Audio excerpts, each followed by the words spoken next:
episode of Market Skycast, the official podcast of BluSky Trading.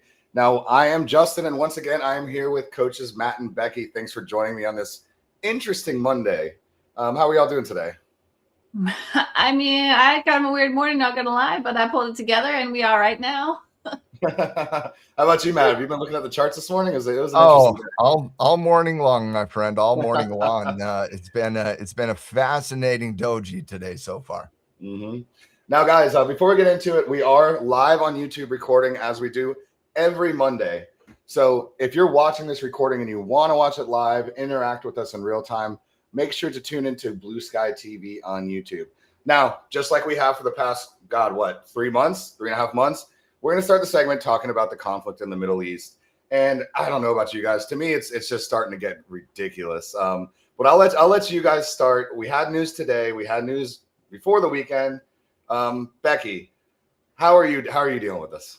I mean, okay, so I know, like in the back of my mind, I'm waiting because the world has periods and areas that there's some instability. And so in the back of my mind, there's a couple key areas, obviously, that I'm waiting to hear if there's important news that could cause a catalyst, could impact us at any point. That given that said, this morning I had a solid trade plan coming into market open and my levels were drawn and it was moving smoothly. It was having a setup. And then we go to get on live and it just falls out the sky. And I'm like, come on, I was so ready. So it's like those rapid moments where it's like the news just hits and you're like, oh, okay, let's just see what happens. Let's watch the levels. Let's see where it's going to find some sort of a pause moment at and repivot. And so it's that constantly like, you got to stay flexible with this market and pivot to the data as it comes. And that definitely was a factor today. And it's kind of always in the back of my mind. Case in point, market open today on Monday. It was actually really funny, Matt. Becky and I were sitting here. I was like, okay, do you have your plan for the day? I kind of have my plan for the day. I went and got a cup of coffee and I hear, what the? Then I come back and apparently, the Iran news. And then Becky just goes, well, my pre-market plan's out the window.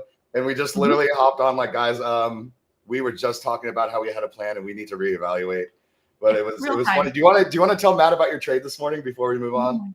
Okay, so it's just ES. Put on ES because you traded in Q and I traded ES today, and it fell down into my support area from last week. And I was like, okay, this is all right. Like we fell down into demand. I feel good about this.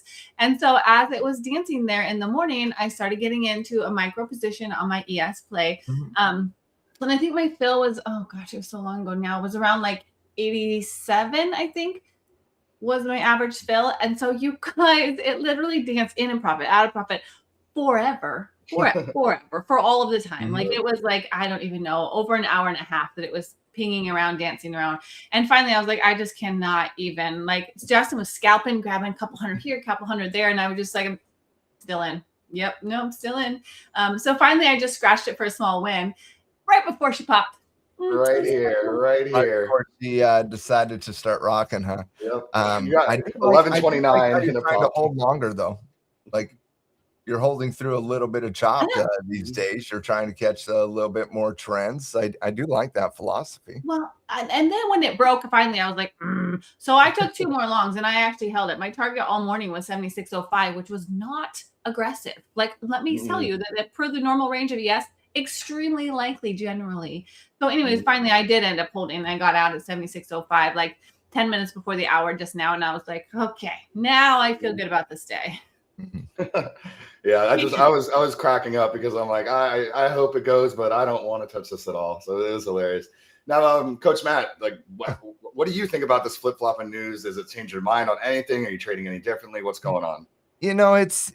No, I don't think it changes my perspective on much. I mean, on Saturday, we got news that the president was going to send back his red lines regarding where they were on the agreement.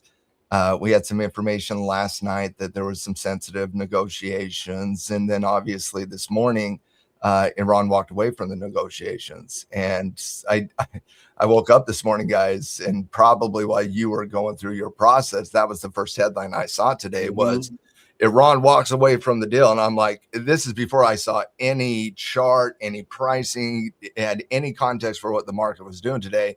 And I'm thinking, oh, wow, we probably got some volatility on that. I mean, it's one thing to see more talks, red lines this, red lines that. I mean, those are normal chatter we've had over the last couple months, quite frankly. But Iran walks away from the deal. Iran walks away, like that was a big headline. And I immediately went in, pulled up my chart, and I'm looking at a 5-minute candle, and I'm like, oh, we got smacked. Yep. And then I'm like, okay, bring out the context, pull out the daily chart, and we're dojiing. And what was interesting was on that headline, I think it's very telling about where the market is regarding the Iranian situation right now, because it is discounting anything that does not lead to an ultimate positive conclusion right now. Because you see a headline, Iran walks away from the deal, and you get a 10-minute sell-off. Like that's it. That's it. That's the only thing the bears can muster here is a 10-minute sell-off before bulls step in. Like you got your headline, you're in an overextended situation on the daily chart. The average yield on the daily chart right now is right around 400 points and right around 9 sessions. Currently, we're at 250 points over 8 sessions, and so you're kind of in an extension there. That's every reason in the world for the market to pull back, and yet the market pulls back right into Nvidia news that they're getting into the PC market. So, like, pick your poison. Which one's more important, Nvidia getting into the PC market or the yin and the yang on the Iranian saga here today? I kind of like the Nvidia news. So I mean, it's like you said, the market's discounting anything negative and anything positive they're exploding on. And you know what? Like you said, 10-minute sell-off for news like that, it still blows my mind that that's all we got. I'm surprised on the headline versus the pricing, honestly. This is why I always lean into, like, I got to pay attention to all the news, but I got to lock into those technicals, because this morning in live stream, I was like, we fell hard and this news is not great. The backdrop is concerning for potential bears, but I'm sorry, we fell into demand and demand is holding. So that's why I held that long too, is like, this was a sell-off from a catalyst, but there's not follow through. And where we fell at to was a key area for me on my larger time frame. So I can't short this anymore, despite that concerning news, because like demand is holding. And so that's where, like, I feel like having a strong technical and a strong setup understanding of the market is a powerful stance to put into any situation that is going on behind the scenes, because demand and supply, like those have got to be a factor, even in the backdrop of news. I got a question for you guys. As an active trader, both on the day and the swing side, pick your poison, which one you want to talk about.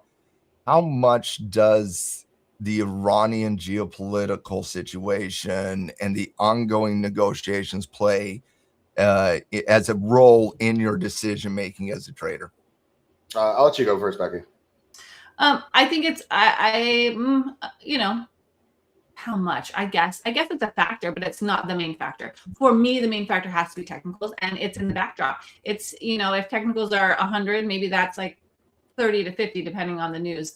So it has, and to be an A+ setup, they have to kind of fit together. That's when I'll size full size. Like this one, I kind of inched into because I was like, this could definitely, the catalyst could hold and be more forceful. Totally understand that. Yeah. So that's me. What about you, Joe? For me, the news I don't care about. The reaction I care about. What I do is I take the 15-minute news candle. That's my range. We're going to chop until we break that range. That's where you take the continuation. And if you're looking at the NQ, 460 was the start of it. Once we broke out of 460, we ran another 100 points. So I don't care what the news is. The news is just going to take us to demand for the next leg up, in my opinion. So if I'm in a trade, I have the news up, but I'm protected. If I lose, I lose. If I'm on the right side, I win. That's basically it. What about you? You know, last week I took it into account more. I didn't feel like there was a lot of economic news. There wasn't a lot of corporate news. And we were in that mode of 2-day negotiations. The president was coming out suggesting very strongly that there was some degree of parameters of an agreement, that they were 95% there. And so I felt like last week, it certainly did play a role, and more from a position sizing perspective on the intraday side. It's just kind of like Becky said, to just barely on her trade. She really liked it coming into her demand zone. She had a lot of confidence on her level, but it didn't sound like she had confidence on the environment because of that news. And so did it change the fact that she was trading? No, it only changed the fact that she took a lower position size in that environment. And so it definitely played a role for me last week on any intraday side, because I felt like there were landmines called news updates last week. Yep. I do feel like that's going to be the case early this week, but as we go into tomorrow, the next day, there's other important conversations this week. We get a lot of economic data this week that is important to the market. And we also have some pretty important earnings this week that I felt like there was some interesting earnings last week, but there wasn't like a major market catalyst. You kind of have that this week with Broadcom. And so I do think as we move into the week, I think the Iranian headlines are going to be a little bit less sensitive to the market, and I don't even want to suggest they were that sensitive today, because you could easily just describe today on the ES as you violated a support and you went down to the next level of support. 100%. Like, easily describe this as a technical event here today. This like when I look at the pricing today, and if I didn't know anything else that was going on, I'd be like, oh, a minor economic report came out and it violated an intraday support level and it went down to the next intraday support level. Like, if you did not know there was a bigger conversation going on, the market's not telling you there's a bigger conversation going on right now. And I mean, especially when you pull it out to the daily chart, we're talking about a slowing momentum doji right now. Yeah, that's a great point. You could have not known what's going on and it just looked like another normal day. Now, you mentioned that you kind of paid more attention last week, and we talked about this. There was no economic data last week. It was a short week, and we made some predictions that we might get some trends. Like, we wanted to hop in, catch a trend, and I don't think we could have been more wrong, because last week was very choppy to me. I know Becky was loving these mean reversion traders. Did that surprise you guys at all? I think it still was bullish. I mean, the candle last week on week was bullish, but in intraday we did see more chop than we had been seeing. Like, we previously, there were more trending days, and last week there was plays in both directions. I mean, it did end with a bullish energy, but I do love some mean reversion, so I was not mad about the week, not gonna lie. But some slowing momentum on the larger time frames with some of those days we had last week. Yeah, absolutely. What about you, Matt? As we get a little bit extended from the flag that got confirmed on the ES, you're up about 8 days now. I expect momentum to start slowing down as we get extended here and we form secondary patterns. So I think you could describe the environment very technically right now. That's kind of, Becky said, that's where your focus is. That's where my focus is as well. And so am I a little surprised we didn't get a little bit more ump last week? Maybe a little bit. I was expecting a little bit more. But again, the market had a decent week last week. I don't want to describe it as the market had a bad week. It was choppy on the intraday, 3 out of 4 days. Intraday. Like, the intraday chop was really very real last week. When you come out to the larger pictures, the daily chart, the weekly chart, like another day that ends in white, quite frankly. But on the lower time frames, Tuesday, Wednesday, and Friday were all fairly choppy last week. Yep, especially Friday. Yeah. Now, we did have some earnings. I don't think there was anything major that's stirring the market. People were talking about them, but there were some earnings. So Matt, give me like your top 3 earnings that you want to kind of just rehash over from last week. Yeah. Can I go? I was going to say the good, bad, and the ugly, but I got 2 good ones and 1 ugly one. So however you want to paint that one. It's up to you. But I'd say, okay, the 2 best earnings reports last week, in my opinion, were the Informer, Snowflake. I thought Snowflake was absolutely outstanding last week. They got a gap up situation, and obviously now secondary patterns do play, but this didn't hesitate at all. It gapped up, ran away from the gap, a little bit of a runaway gap situation. I thought they had a wonderful, wonderful report. The other one was Dell Computer, which can I give a little bit of shout out to Goldman Sachs from a pure sarcastic way here today, because they reported last week wonderful earnings, gap up situation. Literally, we're talking about a stock that's went from like 230 up to 460 in no time. Goldman Sachs comes out today and they're like, all right, guys, listen, we got a major update here. Everybody look at me. Everybody listen to me. We're going to upgrade the price target of Dell to 500. This is the equivalent of a day trader chasing a momentum pump. Goldman Sachs upgrading a price target that has already been achieved is quite outlandishly brave there, Goldman Sachs. But I thought Dell had a wonderful report last week as well, and they're getting a little bit of secondary love on NVIDIA's news here today.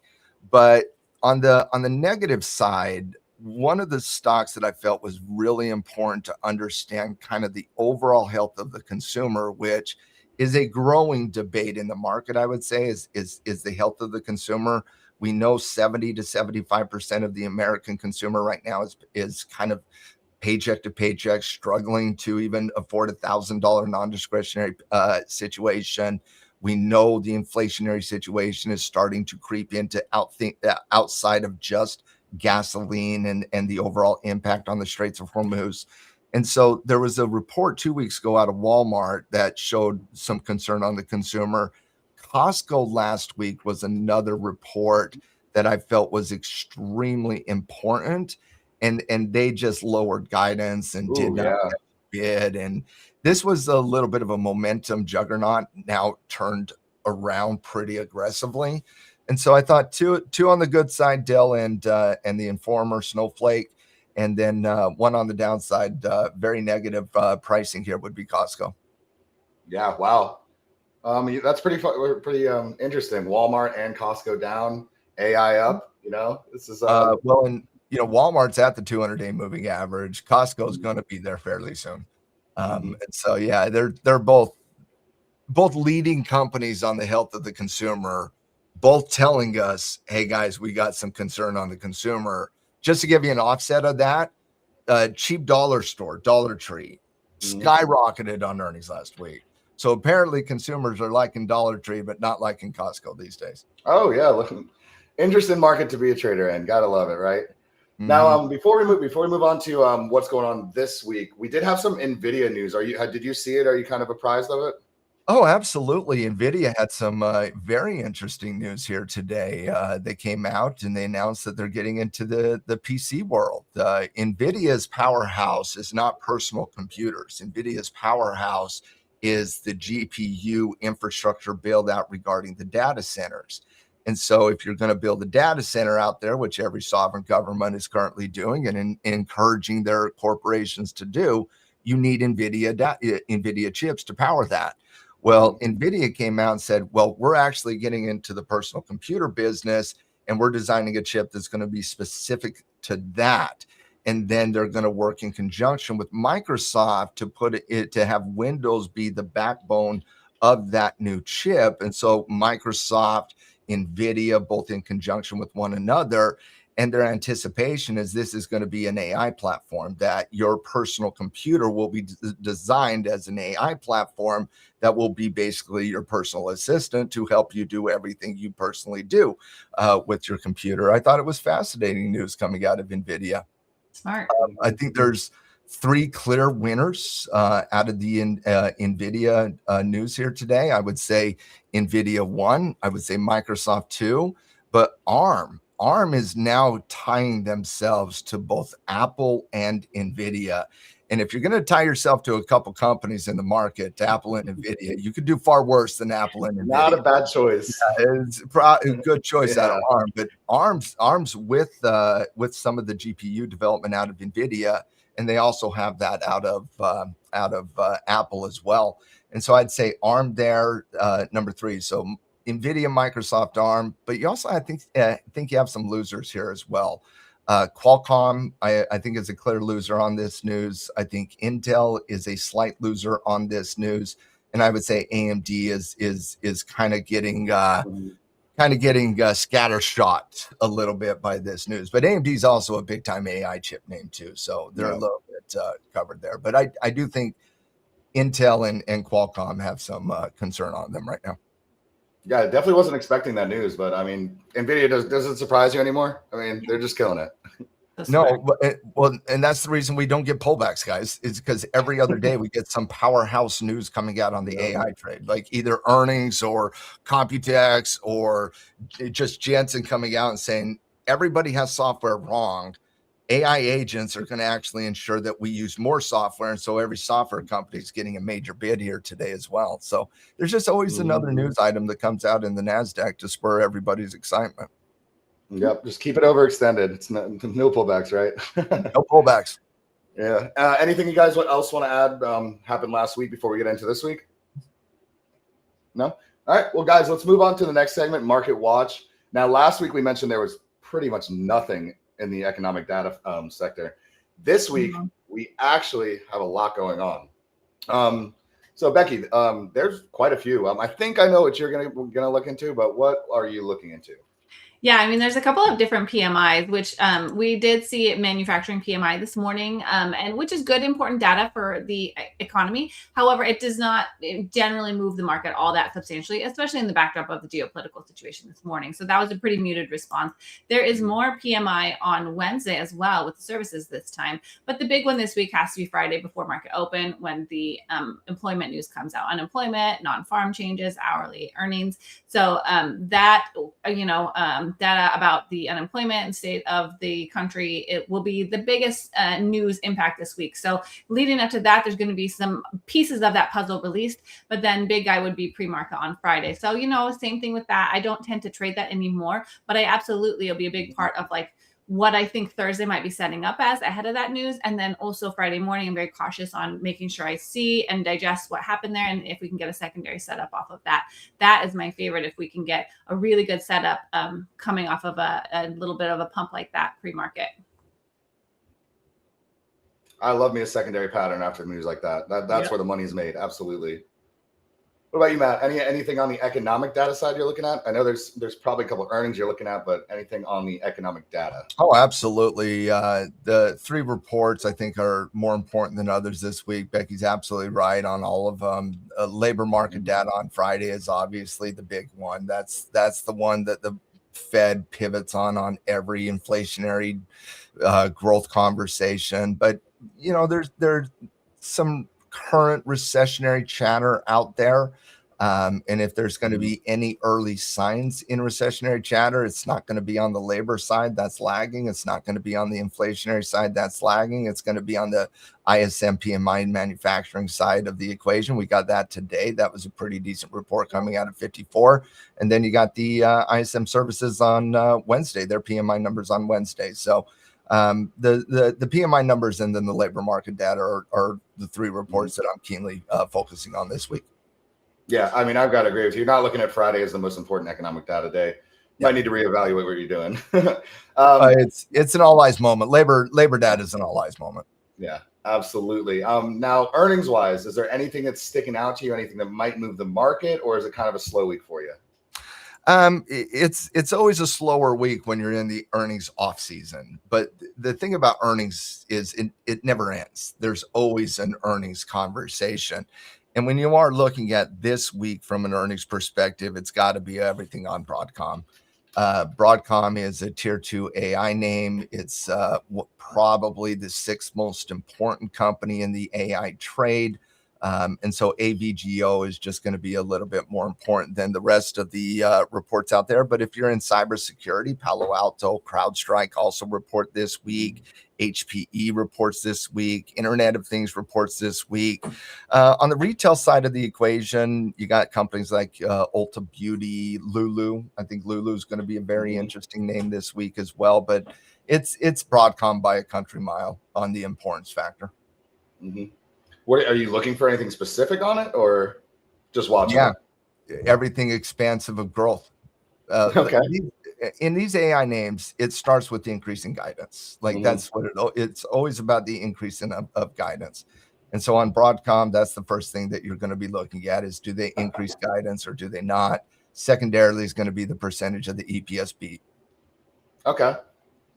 Well, what is our EPS beat for the year now? What are we at? For the quarter, it's an outlandishly amazing 10%. Like it's unreal. It's the best number we've had in, I don't even know. Like I really don't. Like usually it's around 7%. But the average EPS beat in the quarter is at 10% right now. Absolutely crazy. No wonder we're just pumping to oblivion, right? Honestly, it's not hard to understand why we're pumping. Every other day we get a ridiculous report coming out of the AI trade right now. Mm-hmm. Becky, do you pay attention to individual companies' earnings rather than like the Mag 7, anything like that? I know you predominantly just trade the ES. I do. I watch the big ones, honestly. Mhm. Like I look at the earnings report ahead of the week, and then I'll watch the ones that have potential to impact my markets. And I used to do more options plays on the earnings with straddles or just being involved preemptively. But I have kind of locked into my futures lately, and so I watch less of the broad scope of them at this time in my trading. But I think that's kind of natural for a trader to kind of go through ebb and flow with what our predominant focus is. Because I spent some time where I was exclusively doing options, and then I pivoted back to more futures. So right now, my stance is I watch the big companies, and then the ones that have less of an impact in the way my futures markets move, I tone them down a little bit right now, but they're definitely on my radar. I certainly look ahead of every week and ahead of each day. That way, I know something is involved that might impact my trading. Okay, yeah, great answer. Now that's what we're looking for this week. Economic data wise, earnings wise, things like that you might need to know. Now we're going to get into our Coach's Corner segment where we pick a topic. We talk about it, we argue about it, we agree, we disagree. Something's going to happen, but we're going to talk about questions that real BluSky traders have asked and things that I know I personally have gone through. I know the other coaches have gone through.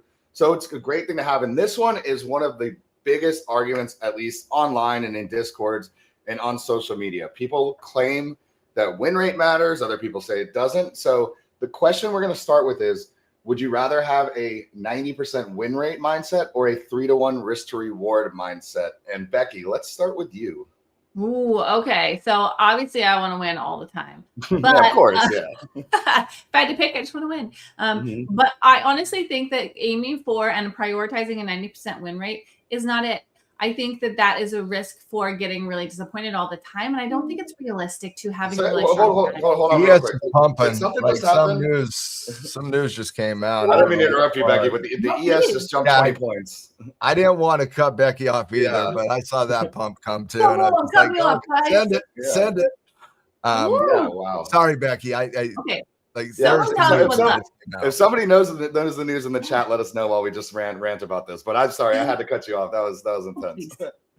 Please. Yeah, now I gotta think about what the heck I'm saying. Yeah, well, let's start over. Does the 90% win rate or the 3-to-1 mindset? Which do you think is better, or which do you have? I got the news if you want. What is it? Take a guess. Ceasefire's back on. It is. Oh my God, guys! What we don't know yet. What we know is the president just posted that he had a good call, a very productive call with the Prime Minister of Israel, Netanyahu, and there will be no troops going to Beirut.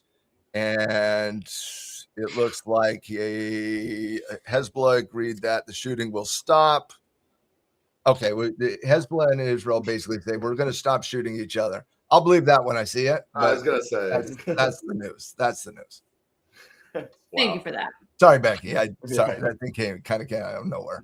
This is our priority. We got to watch this market. I get it. Yeah, right. Now we see if there's follow through, because that is really a positive thing of like a comprehensive conversation that could be really changing the trajectory is a big deal on a day where there was like threatening negative and now there's constructive conversation. This could be a good turn here. And this is why we do this live, guys. I saw Matt's face as soon as that candle hit. I was like, okay, I saw it too. Let's talk about it. Okay. Good job, guys. All right. So a beautiful win rate versus a higher R to R. So for me, I got to go with the higher R to R, but with caveats on both sides, because I think a 90% win rate is unrealistic, because I think that most successful traders are somewhere between 50 to 70% win rate. And that's a sweet spot of making substantial income from the market, because that means you're taking hits when they're small. Like you're trying to get into trades, you're putting risk on, you're entertaining trades, and you're not letting them go really far against you, because having a wide, gracious stop loss will give you a much more beautiful win rate. However, you're taking on a lot of risk for that. And there's a lot of risk involved in having that sort of approach generally. I mean, some people are just savants. I don't know. But I think that having a win rate of 90% is unrealistic. And if you're shooting for that all the time, there's a lot of letdown in that. And that's a little bit of emotional instability. However, if I have like a 60% win rate, right now mine's at 65, I think, when I looked this morning.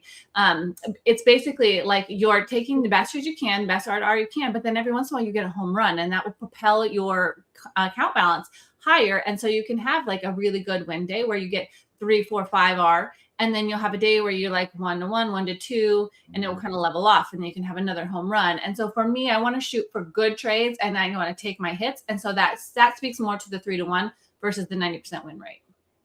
I love that answer. Coach Matt, what about you? I know you might have a little bit different mentality because RR is different in swing trading.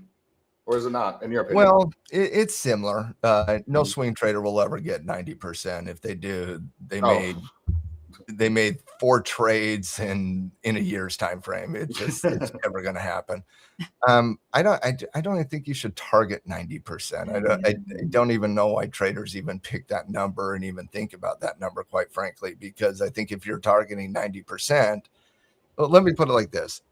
In all forms of trading, whether you're talking about cash flow systems, volatility systems, directional systems, you name it, there's a billion and different ways to trade in the marketplace. So whenever you're talking about the different styles of trading and you're determining, there's always going to be a 2-part categorization. You're always going to look at probability analysis, and you're always going to look at return to risk analysis. And any time, this is how the math works in the market. Anytime you're talking about 90% probability, you're going to have very, very, very, very, very low return on that. It's the yin and the yang you have in the market. So if you're targeting 90% probability, you're going to have an extremely low cash flow rate, for example, if you're a cash flow trader. So if you're doing 10 delta contracts, you're going to get 3% ROI, for example. Whereas if you did a 30 delta contract, you're going to get 10% ROI, for example. So if you give up a little bit of probability, you get more return. And so there's this constant dance that traders make between the probability analysis versus the return to risk ratio. The only entities that actually trade that have 90% win-loss rate is, quite frankly, market makers and algorithms at Citadel and Virtue. And that's it. That's it. Like and they're literally just scalping the bid-ask spread between instruments. That's it. That's all they're doing. They're not even taking a cent. They're taking a fraction of 1 cent. It's like that. You remember that scene in Office Space where they had this amazing, plan to get, capture every penny off every transaction. Well, they just didn't understand how many transactions, and all of a sudden, a day later, it's like $300,000, and everybody knows they just stole money. That's kind of what Citadel and Virtue do to get that 90% probabilities. They just scalp literally fractions of pennies off every transaction out there. So if you want to create a system for you as an individual trader where you're going to be getting 90% probability, I just don't believe that exists on the day trading side or the swing trading side of the equation. And so I literally do not believe that exists. So I don't even know why people would even talk about it. Because if you're targeting even 70% or 80%, you're probably not letting your winners run enough. You're probably tightening up your stop loss too much, and you're not maximizing the return side of the equation. And so I would say no. If you're targeting 90%, you're probably doing it a little bit wrong. Because again, there's 2 parts of that equation. Probability 1, reward to risk ratio number 2. You get a higher probability, risk goes down. You get a lower probability, return goes up. And so there has to be that happy medium approach, I think, where you're trying to find what is that best zone for you. When you're determining probability versus return to risk. But I personally wouldn't even think about targeting 90% probability unless you're doing cash flow systems. I have to agree with both of you. And I just want to let you guys know, if somebody's telling you they have a 90% win rate over more than a few day time period or a week time period, they're trying to sell you something. They're trying to sell you something. Nobody, like, unless like Matt said, the algorithms getting just the difference between the bid and the ask is doing 90%. And Becky and I were actually talking about this on the stream.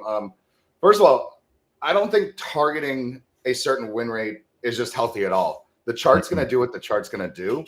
But I think, it's going to make you think about every loss more, like, oh, now I'm at 88, now I'm at 87, now I'm at 85. Whereas the person that has the 3-to-1 mindset, they're okay with that 50% win rate. They know they're going to lose half their trades. It's just part of the game. And they may lose 5 trades in a row. It happens. Listen, the trader that wants the 3-to-1 reward to risk ratio, which is a beautiful return to risk ratio, it does not mathematically exist to have 90% probability. No, it's not even on their mind. Yeah, it doesn't. It doesn't even on their mind. No, it's not on the table. It doesn't exist. Yeah, and the traders that do that, we can lose 4 or 5 trades in a row, and we know that next trade can bring us back to break even in one trade. So I think that's the kind of mindset. I don't even think targeting a 3-to-1 is healthy. I think targeting the chart and just being the trader you are. I was telling Becky a few weeks ago, I had some of the best trading in my life, and my win rate was 60%. 60%. I lost 4 out of every 10 trades. In Forex, I was targeting, guys, you'll think this is crazy, but in Forex trading, when I was doing it, I would target less than 50% win-loss rate. Yeah, and as long as your trading makes sense, that's all that matters. So I just think having a certain target and win rate is just not healthy. You don't need to hit over 50% of your trades to be a profitable trader. Yep. Okay, but do you guys see what Omar's point is in the chat right now? I love his point. Targeting 100% is the key word, though. What you want and what you get is a difference, which is such a good delineation because great point. I want to win every trade I get in. I wouldn't get in it if I didn't think it had a good chance of winning. So I love what you said, Omar. But like, I guess the answer is like recognizing that you're not going to get 100% and managing your risk and knowing that 60 is solid for profitability. But again, every trade you enter, ideally we should be entering it because we think it will win. So that's a good point. That's a great point. I agree with both of what you said. I don't necessarily go into a trade being like, ooh, you have to have this probability and you have to have this return to risk. I have to have minimum standards, 1-to-1 at T1, 2-to-1 at T2, whatever the top side is. That's a targeting mechanic in the market. But at the end of the day, you're going to make the trades based on your technical system. Let your trade journal tell you what your probability versus your return to risk ratio is. And once you go through your journal and you can start understanding, well, I got a really big win rate, but I don't have a really big return rate. Well, maybe I should learn how to offset some of that probability to maximize the return a little bit. But again, I would let the journal do the talking on that.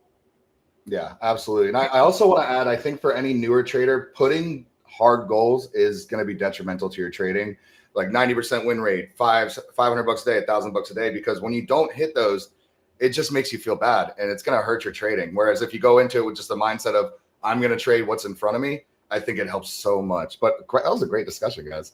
I love that. You guys got time for one more? Yeah. Let's do it. So this is a good one. Since we all kind of are in the coaching space, we all teach people, we stream. Now let's make this really broad, and this can be about you when you were learning to trade or somebody you know.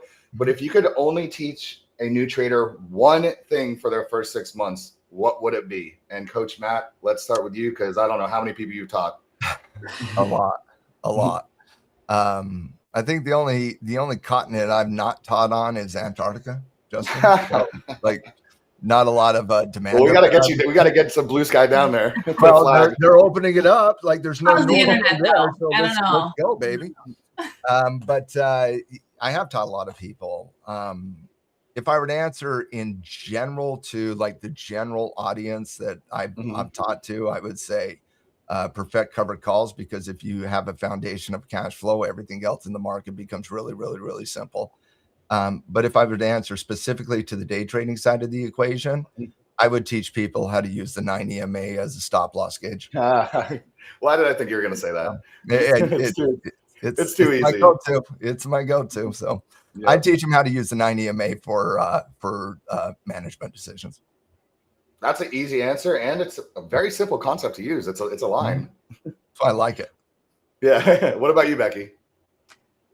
See, this is where we are a perfect balance around here, because Matt was strategy and technical, and I'm like, I would absolutely teach patience and like allowing your process to evolve as needed, and to not go full port in your first 6 months, to leverage down and to focus on the process and evolving your psychology with the trades.